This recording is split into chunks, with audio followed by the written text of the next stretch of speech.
Le Fils, héritier du monde. Le texte authentique Acte 13.33, d'accord avec une tradition juive, désigne ce psaume comme le psaume premier, soit que l'on envisagea le précédent comme une introduction générale à tout le recueil, ce qu'il nous semble être en réalité, soit que l'on réunit en une seule ces deux compositions assez différentes d'ailleurs, mais que rapprochent pourtant certaines ressemblances. Toutes deux annoncent en effet la ruine des méchants et le bonheur de ceux qui se soumettent à l'Éternel, le mot heureux qui ouvre le psaume 1 termine le psaume 2. Dans ces trois premières strophes, ce psaume nous fait contempler trois tableaux, les rebelles s'agitant sur la terre, versets 1 à 3, l'Éternel considérant avec calme cette émeute insensée, puis menaçant les coupables, versets 4 à 6, loin de l'Éternel rappelant sa divine installation, versets 7 à 9. Dans la strophe finale, versets 10 à 12, le psalmiste s'adresse lui-même aux rebelles, pour les engager à faire leur soumission pendant qu'il en est temps. Le tout est un chef-d'œuvre de concision et d'élévation. Verset 1. Verset 1 à 3 les rebelles. Pourquoi? Les pourquoi de Dieu sont redoutables, ils portent sur quelque chose de ténébreux, Genèse 4.6. Les nations. L'hébreu Gojim désigne toujours les païens, en opposition au peuple de Dieu. Vain complot, littéralement, il médite la vanité, des choses qui n'ont pas de raison d'être. Ce mot explique le pourquoi indigné du commencement. Verset 2. Les rois de la terre. Dans Acte 4.25-27 ce passage est appliqué à la coalition d'Hérode et de Pilate, des Juifs et des païens contre la personne de Jésus-Christ, mais il s'applique en même temps à la longue liste des persécuteurs du peuple de Dieu, sous les deux alliances et à la grande révolte finale que les prophéties annoncent. Son nom, traduction française du mot hébreu Maskiach, Messie, dont le nom de Christ, Christos, est la traduction grecque. L'onction d'huile représentait la communication des forces divines dont les rois d'Israël devaient être revêtus, pour remplir leur mandat au nom de l'Éternel. Jésus, le véritable oint, le Messie, a possédé la plénitude des dons figurés par cette onction.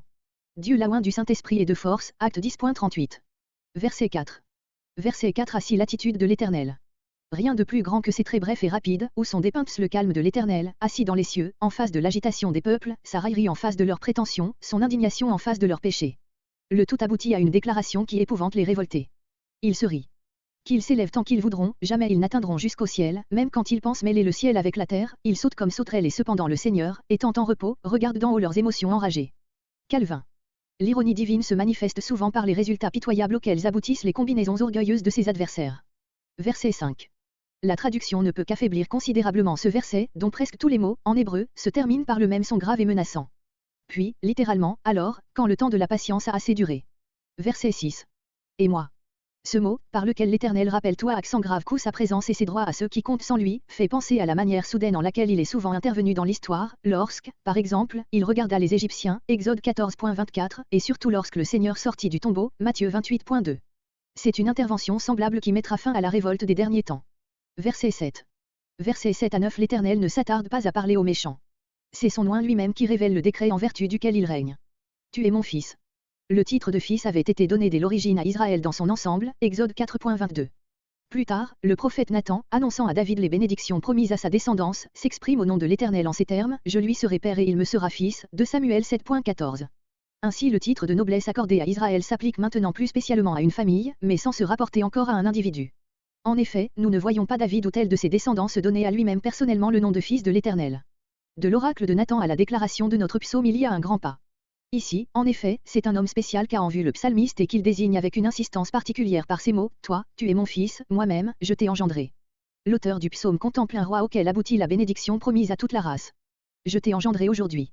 Les anciens interprètes chrétiens ont vu dans cette parole l'expression et comme la révélation de l'unité d'essence existant dès l'éternité entre le Père et le Fils. Le texte de notre psaume ne nous autorise pas à aller jusque-là. Le roi dont il est question est élevé par un décret rendu à un moment donné, aujourd'hui, au rang de fils de l'Éternel. C'est bien ainsi que l'a compris saint Paul, puisqu'il applique ce terme d'aujourd'hui au jour de la résurrection du Seigneur, Acte 13.33, comparé Romains 1.4. Aux yeux de l'apôtre sans doute celui qui a été l'objet d'une telle élévation était par son origine même fils de Dieu, Colossiens 1.16, Philippiens 2.6-9. Mais par sa résurrection il a été remis en possession des attributs conformes à sa personne divine auxquels il avait renoncé pour accomplir sa mission terrestre, Jean 17.5. Notre psaume ne touche pas à ce mystère, il ne nous en fait pas moins constater un progrès important dans l'intuition prophétique. Le mot « je t'ai engendré » désigne l'acte de grâce par lequel l'Éternel élève à lui son élu, en lui donnant la position de fils. Verset 8. La royauté universelle est l'apanage dû à celui qui seul peut s'appeler fils de Dieu et toute révolte aboutira à la ruine des rebelles. Verset 9. Un sceptre de fer brisant un vase de potier, image de la toute-puissance divine réduisant à néant la faiblesse humaine quand elle ne veut pas se soumettre. Comparé 1 Thessaloniciens 2.16, Apocalypse 2.27, Apocalypse 6.1-17. La ruine de Jérusalem a été une effrayante illustration de cette menace divine. Si Dieu a ainsi traité son peuple, que sera-t-il fait aux païens rebelles? Verset 10. Verset 10 à 12 avertissements adressés par le psalmiste aux rebelles. Servez l'Éternel. Honorer l'Éternel et honorer son oint sont une seule et même chose. Comparez Jean 5.23. Réjouissez-vous, rendez hommage à votre roi par des acclamations. Comparez un roi à 1.39-40. Ce qui, de la part de rois païens vis-à-vis d'un monarque israélite, n'eût été qu'un hommage extérieur, devient esprit et vérité pour l'âme rebelle qui se convertit à son sauveur, la joie, mêlée de crainte, pénètre sa vie tout entière. Philippiens 2.12, Philippiens 3.1. Verset 12. Embrassez le Fils. On embrasse en Orient la main des monarques ou le bord de leurs vêtements. Le baiser était un signe de soumission, parfois même d'adoration. Un roi 19.18, Osée 13.2, comparez Job 31.27. On a contesté la traduction « embrasser le Fils » par la raison que le mot bar, dans le sens de fils, est étranger à l'hébreu ordinaire et appartient plutôt à l'araméen. Mais l'emploi de cet idiome est naturel dans ce passage, si l'auteur, faisant allusion aux circonstances de son temps, s'adresse à des rois étrangers, surtout aux chefs araméens des alentours.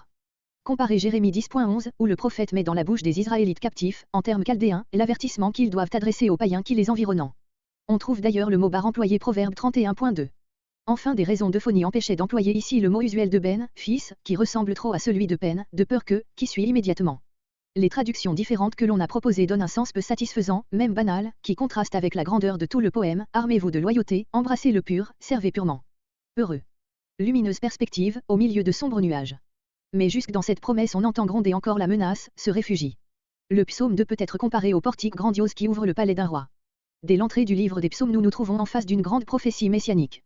L'Église ne s'est pas trompée, lorsqu'elle a reconnu son Seigneur et son Sauveur en la personne de ce roi que l'Éternel lui-même appelle son Fils. D'ailleurs, soit dans son ensemble, soit dans ses détails, le psaume s'applique beaucoup plus aisément à la personne du Christ qu'à n'importe quel roi d'Israël. Il est loin de l'Éternel dans le plein sens du mot. Le fait même qu'Israël attend encore son Messie prouve qu'à ses yeux tous ses rois, y compris David, n'ont reçu l'onction divine que d'une manière imparfaite et symbolique. Nous avons vu que le titre de fils, donné d'une manière générale par l'Éternel à la postérité de David, lors de la déclaration faite par Nathan, n'a été appliqué dans la suite, avec la plénitude du sens qu'il renferme, à aucun roi d'Israël. De plus, lequel de ces rois a pu aspirer à recevoir toutes les nations en héritage et à étendre son règne jusqu'aux extrémités de la terre? Enfin, le sujet même du psaume, la révolte générale des nations, ne trouve place ni dans l'histoire de David, ni dans celle de ses successeurs. David a vu se former contre lui de redoutables coalitions. 2 Samuel 8.1-18, il a vu certains peuples qu'il venait de soumettre chercher à secouer le joug en s'alliant à d'autres peuples indépendants. 2 Samuel 10.1-19. Mais le psaume 2 nous montre les nations et les rois de la terre dans leur ensemble, soumis à loin de l'Éternel et cherchant à secouer son joug.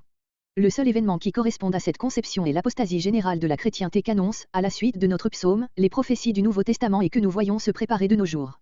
Il est donc inutile de chercher dans quelques troubles momentanés de petits peuples de l'Orient l'explication du tableau grandiose que déploie devant nous le psaume 2. Ce n'est rien moins que la question de l'empire du monde qui est d'avance résolu ici conformément aux décrets éternels de celui pour qui l'avenir n'a point de voile et qui préside aux destinées des peuples. Le point de vue que nous développons ici n'est pas seulement celui de quelques théologiens. Il a toujours été celui du peuple de l'Église.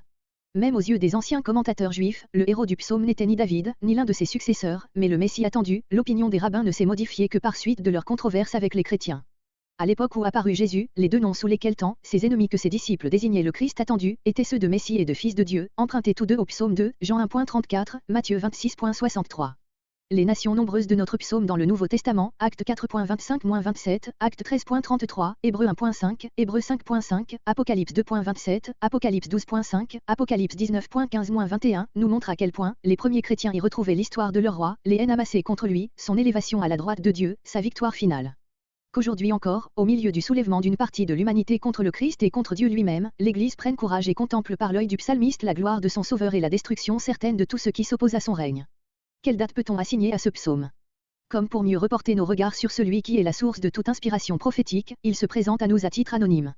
S'il est cité, Acte 4.25, comme venant de David, c'est parce que, dans la primitive Église, comme de nos jours, le souvenir du grand chantre d'Israël restait attaché à toute la collection des psaumes. Au reste, l'époque de David est bien celle qui nous semble offrir le plus d'analogie avec le contenu même de cette prophétie. Si c'est faire fausse route que de voir dans le psaume le récit historique d'événements politiques de ce temps-là, si la personne même de David, ses guerres et ses victoires, sont bien inférieures au tableau que nous venons d'admirer, il y a eu là pourtant de quoi fournir au psalmiste le point de départ et comme le premier plan de la vision à laquelle il nous fait assister. Les principaux éléments de la prophétie sont là, esquissés, pour ainsi dire, quoiqu'en des proportions bien réduites, l'onction, l'élévation à la royauté, procédant directement de l'Éternel, la promesse de Nathan, les coalitions, les révoltes de peuples et de rois. De tout cela, l'esprit prophétique a su dégager, dans sa netteté et sa grandeur, la pensée éternelle de Dieu à l'égard de son Fils, loin pour régner en son nom.